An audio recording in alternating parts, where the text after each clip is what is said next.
Une acclamation pour notre doyen, le docteur Randolph.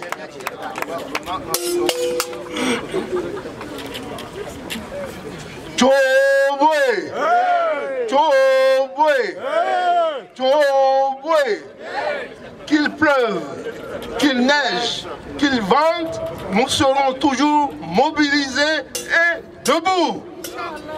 50 ans, ça suffit.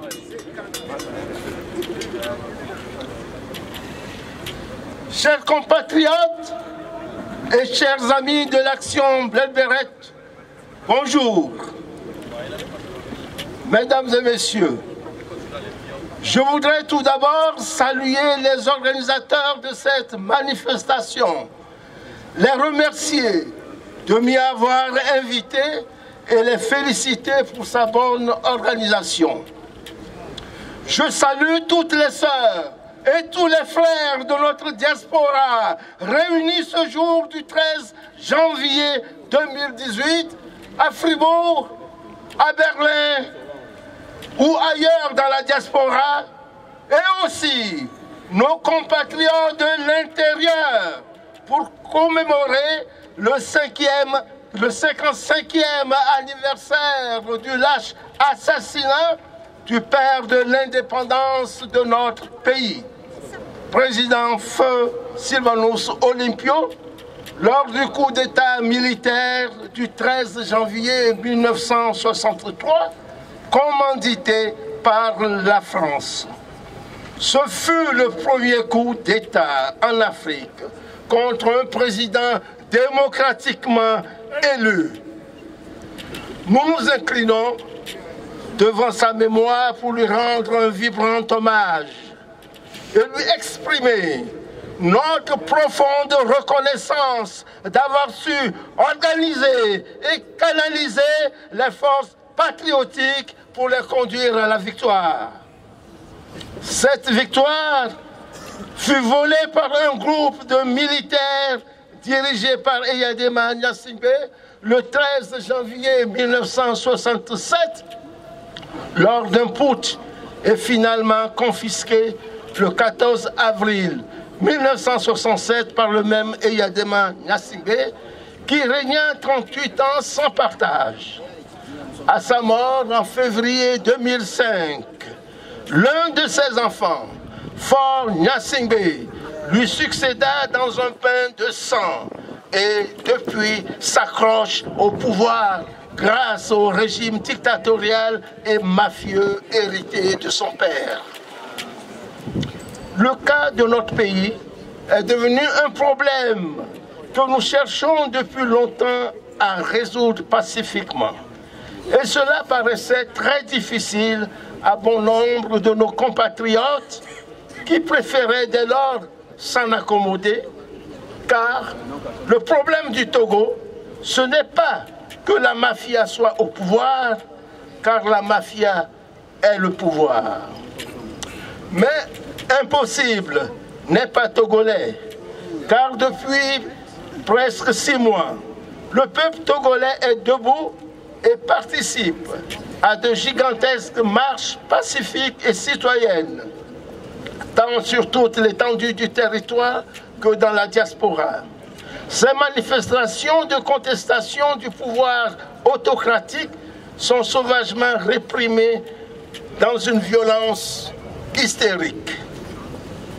Je tiens à saluer encore ici le courage et la détermination sans faille de la population en marche, les forces démocratiques de la société civile, les responsables des 14 partis de la coalition et toute la diaspora démocratique, debout comme un seul homme pour soutenir la lutte de libération de notre peuple et la conduire à la victoire. Cette victoire confisquée que nous voulons reconquérir.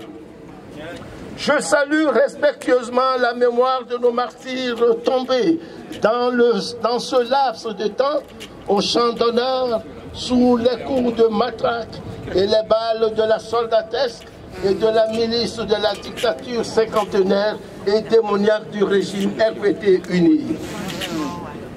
Ce qui se passe depuis 6 mois dans notre pays n'est pas une simple crise sociopolitique pouvant déboucher sur un compromis après un quelconque dialogue, mais c'est une phase importante dans notre lutte de libération nationale qui engage le présent et l'avenir de notre nation, permettant ainsi au peuple de prendre son destin en main.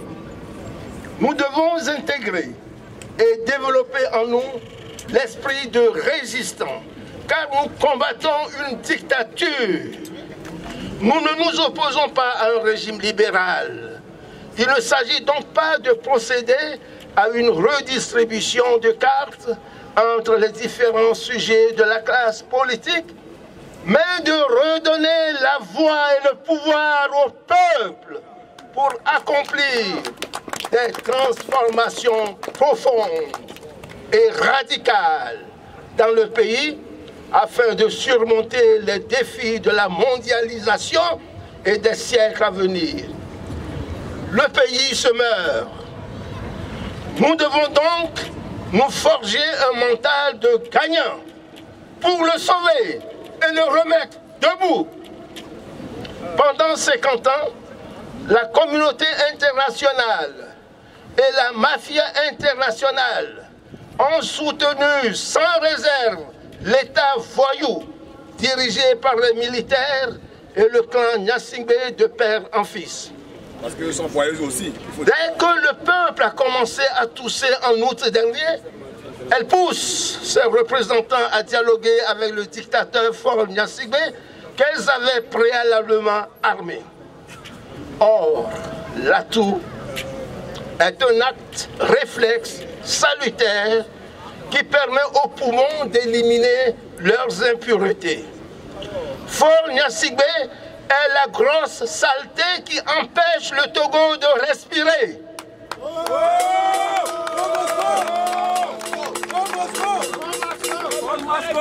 C'est pourquoi le peuple exige son départ immédiat. Il ne peut y avoir de dialogue que si son départ est le principal objectif des négociateurs, sinon s'en abstenir. Car tout dialogue avec un dictateur aboutit toujours à un accord de dupes. On négocie seulement avec un dictateur que s'il est sérieusement ébranlé et qu'on veut lui donner une porte de sortie honorable. La résistance doit justement se réorganiser et mener une lutte implacable contre Faure Gnassingbé et sa dictature pour les ébranler complètement. Je pense qu'elle devrait se doter d'une structure centralisée à son sommet qui intégrerait les forces combattantes de l'intérieur et de l'extérieur. Cette structure aurait un bureau exécutif provisoire qui dirigerait la lutte et ferait office de gouvernement provisoire de transition. Une commission d'experts rédigerait le programme de transition. La résistance structurée aurait alors un visage et marquerait sa volonté de gouverner. Par ailleurs, l'axe principal d'une lutte non violente est la désobéissance civile et l'insoumission à l'autorité illégitime du pays. Toutes les autres stratégies viennent se greffer sur cet axe. Plus rien ne doit servir à accorder une quelconque légitimité à Faure Gnassingbé. Maintenons le cap, car nous sommes près de la victoire. Le régime crapuleux et mafieux du RPT UNIR doit voler en éclats. Faure Gnassingbé est immoral.